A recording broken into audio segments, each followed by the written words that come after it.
worst. All I want to do now is lay down, play some video games, and maybe listen to a podcast or two. Oh, my favorite.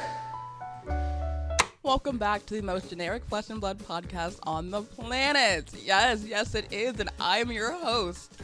Yes, I am. Today, we're talking about the latest play, Crank and Bank, the Crank and Bank maneuver. We want variance within our decks. We want consistency within our decks. Your card equity is the name of the game. If you're not getting equity out of your cards, what are you doing? The value you get out of a good deck with high consistency and high numbers, the numbers are where it's at. If you don't have AB on your armor, AB and D reacts with, ABC 1, 2, 3, 4, 5, 6. Let's go squad out. Roll those scabs. Roll scabs whenever you can. Roll them.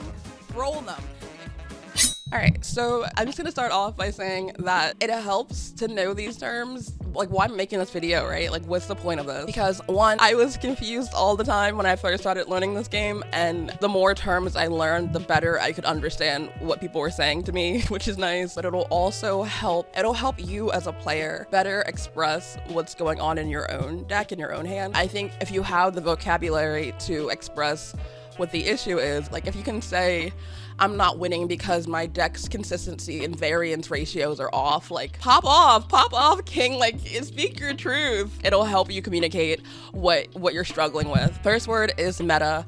Meta just refers to what characters are being played at any given point. The meta can be local, or the meta can be like national, international, game-wide. Like my local meta is brute heavy, which means that people in my area play a lot of brute cards, brute characters. Like Rhinar and KO were really popular before heavy hitters, so now they're even more popular. Knowing that, like knowing the meta helps me. If I'm playing a lot of brute characters, I should be prepared to get intimidated, to get barraging beat down. Like knowing what my meta, what I'm going into, helps me better prepare my own deck to go against them. People say like, oh, the meta's changing. That means that the popular characters aren't as popular anymore. So, I mean, this was before when I started, so this might be incorrect, but Lexi and Oldham were really popular characters, and now they're not as popular because the meta shifted, and now those big popular characters became less popular, and new characters became more popular. Spoilers is a really interesting one. Spoilers I thought were bad, because when I hear spoilers, I assume like Playboy Cardi's, all his songs are always getting leaked, like they're getting spoiled. Like someone hacked his account and spoiled his song. It was so interesting, because people would be like, oh my god, new spoiler, and I'd be like, why are you happy about this? Like, this is terrible. I thought that someone like hacked into LSS and like stole their content and like stole their new card. No, spoilers are not bad. Spoilers are very intentional. LSS intentionally, they choose a few people in the community, some podcasters, some YouTubers, some popular players, some like famous people in the Flesh and Blood community. They choose them and they tell them, hey, we've got these new cards coming out soon. We're gonna tell you some of our cards early so you can kind of promote hype and like talk about the new cards and generate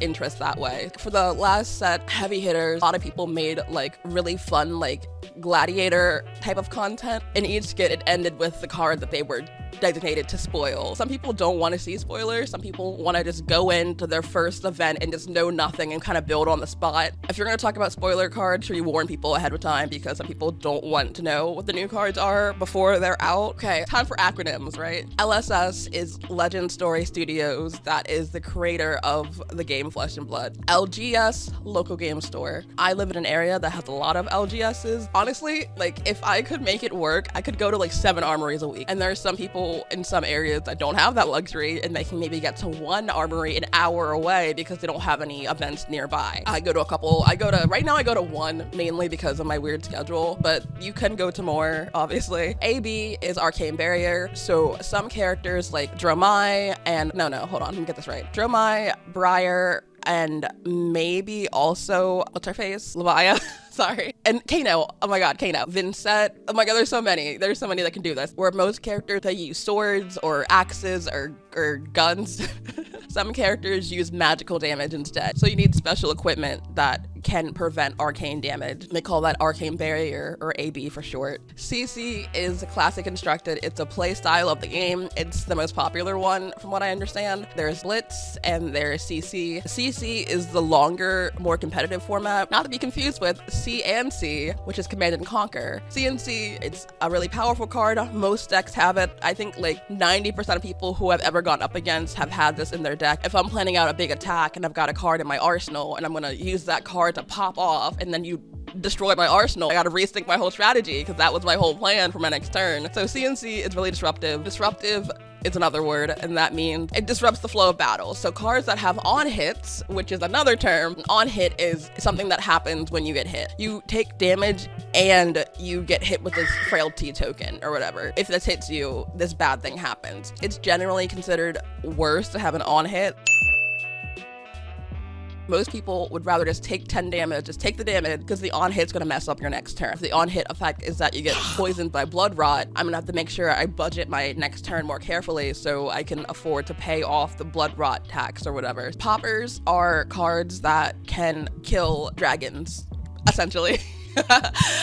So if this card is blocked by a card that has 6 power or higher, this kills the thing that's coming at you and also ends the turn. If I'm going against a Dromai and she's going dragons, dragons, dragons every turn, and I'm spending my entire time just blocking out the dragon and trying to preserve my life total, when you use a popper can kill her dragon and end her turn prematurely before she gets 7 dragons attacking you all at once. And they're called poppers because Phantasm is like an illusion, and you can pop the illusion. I think that's where it comes from. I'm actually not sure. You're like, boop. Everyone I ask about value has a different answer, so that stresses me out. But basically, value is just being smart with your card. Generally speaking, I would want to use a card like Thunderquake as an attack card because it is a 10 attack versus 3 block, but it also costs 6. So the math that is between the power, the defense, and the cost, like that ratio of like how to make that make sense is what the value of the card is. In some cases, I'm better off just like saying I'll block with this, because if I'm getting a lot of damage thrown at me, I'm better off blocking out the damage than taking it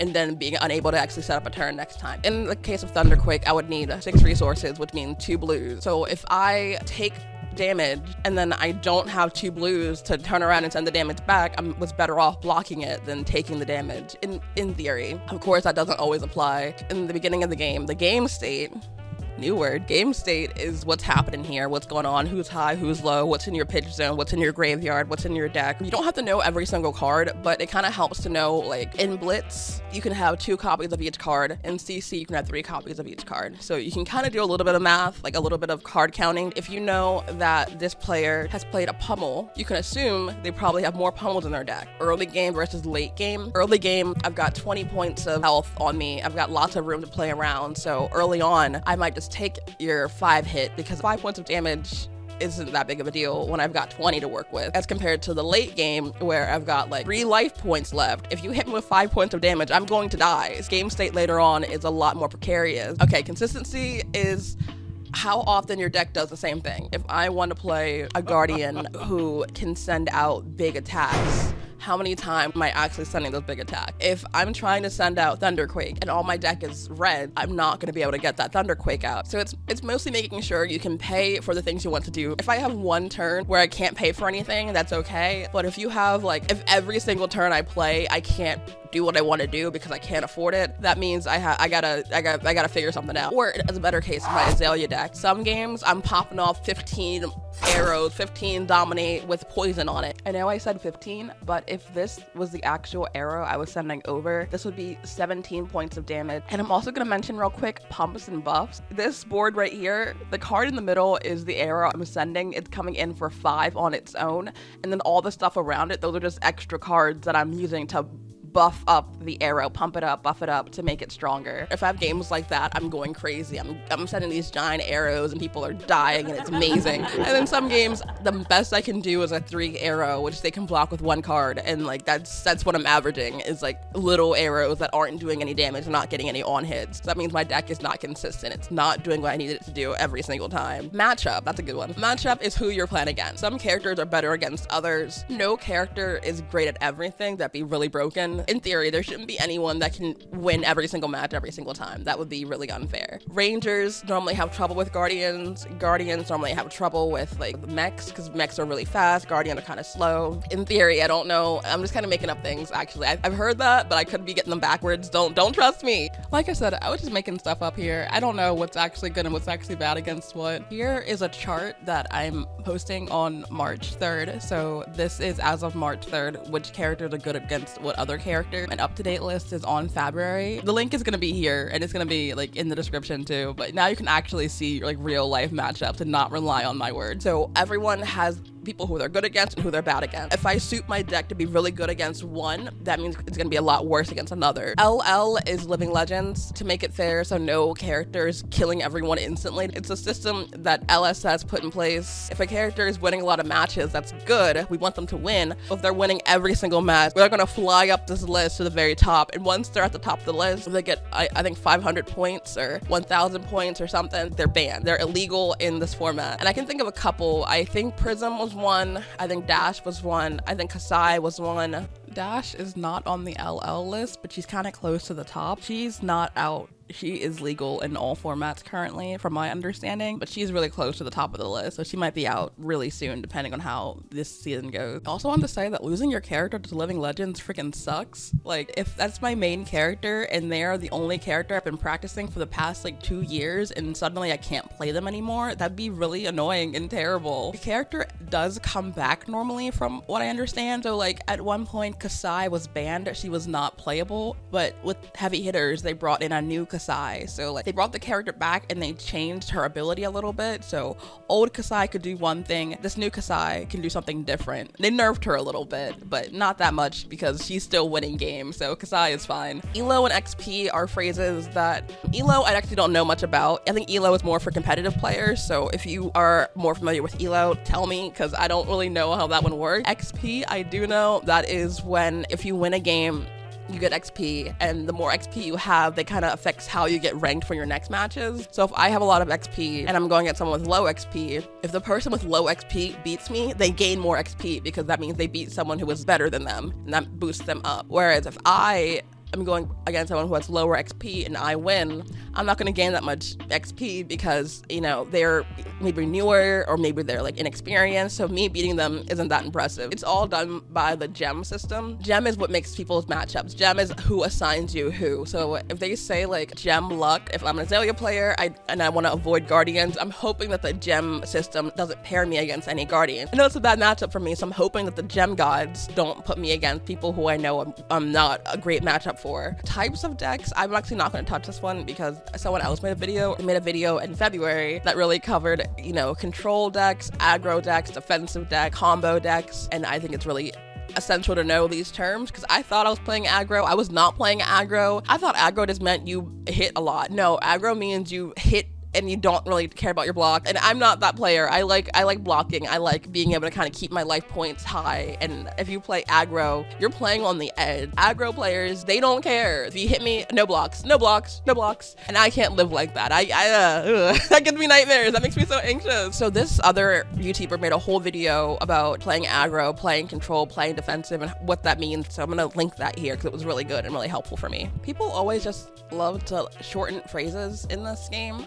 React means defense reaction, and that comes after blocks, after attack reactions, and you have defense reaction. Roll Scabs is using the card Scab Skin Leathers, which Scab Skin Leathers is like a long phrase. It's kind of hard to say, so I get why people say roll Scabs. That is a brute card which says when you roll a dice, get that many action points. You're gonna roll the dice, and whatever number you get, you take it, divide it by 2, and apply that to your action point. You want to get like a 3 because that means, or you want to get a 6 because that means you get 3 action points, but sometimes you get a 1 and you end your turn immediately. I think Brute is really fun. It's really gambly. It's really risky. There are a lot of cards that are like, you know, roll a dice and do this, or gamble this, do that, and I think that's really interesting. I don't play Brute because Brutes aren't hot. I play Victor because he is hot, but I think Brutes are still oh my god, don't listen to me. But just the card name Roll Scabs is what it's called. It means Roll Scab Skin Leather. RTN is Road to Nationals. BH is Battle Hardened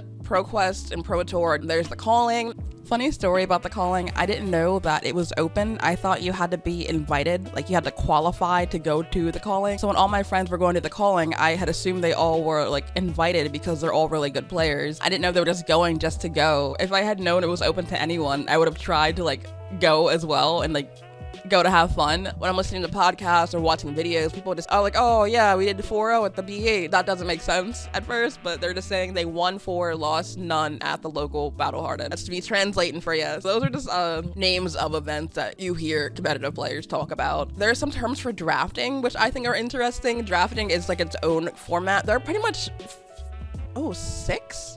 six ways to play this game. There's Classic Constructed, CC. Blitz is the best beginner one. Please play Blitz. There's Commoner. I've never seen anyone play Commoner. I've only heard about that one. Commoner is when you only play common cards. No rares, no majestic, no legendaries, like no high value cards. You can only play common card. There is Sealed, which I talked about in my pre-release video. Sealed is when you get a bunch of packs and you just open them, and whatever you get, you gotta build your best deck with. There's UPF, which is Ultimate Pit Fight, another acronym. Ultimate Pit Fight. Instead of playing one-on-one, it's playing one-on-3. It's 4 players total. I don't think they have UPF competitions. I think UPF is more like something you play with your friends for fun. Then there's draft, and I've only drafted once. I've never gone to like an official actual draft event, but I've heard about it via like my little podcast. Drafting is when everyone gets a pack of cards. You open it, you look around, you find the card that you want, and then you pass it over. Take a card, pass the rest. Take a card, pass the rest. And when you do that, you build a deck kind of steadily. You're building your deck based on what the people around you are not using. So if people keep passing me warrior cards, that means there's probably not anyone else here playing warrior, because if I'm getting all the warrior cards, that means no one else is taking them. I should probably play the warrior because I'm getting all these cards and no one else is taking them, so I have a lot more cards to choose from. I'm in the warrior seat. If no one else is playing warrior, that means I should be playing warrior. That makes the most sense. But if I started off by picking brute cards and then I suddenly switched to warrior halfway through, then I have like half brute cards, half warrior cards, and half of those cards won't work in my deck, and like you're kind of putting yourself in a bad situation. If I notice there are like 0 brute cards, that means probably everyone else is playing brute. So if I'm trying to go brute as well, we're all trying to pick the same card, and they're like, it's a lot more slim picking. I've never done it, but I think signals are really interesting. If you look at the pack and you see that certain cards are missing, you kind of build up in your head like, okay, you're kind of getting clues from the cards you're getting. That's what signals are. The pod is the people you're playing with. So if you're in a draft pod, that means you and the 4 or 5 or 6 other people that you're all drafting with, that's your pod. And if everyone in the pod is all playing brute, then you're all screwed. You're all trying to take the same cards, and there aren't that many brute cards to begin with, so we're all making terrible decks that are not going to be very good to fight with. Those are all draft terms. If you're not drafting, those terms won't apply to you, but I just think drafting is so cool. I want to try it. I just think the idea of like trying to like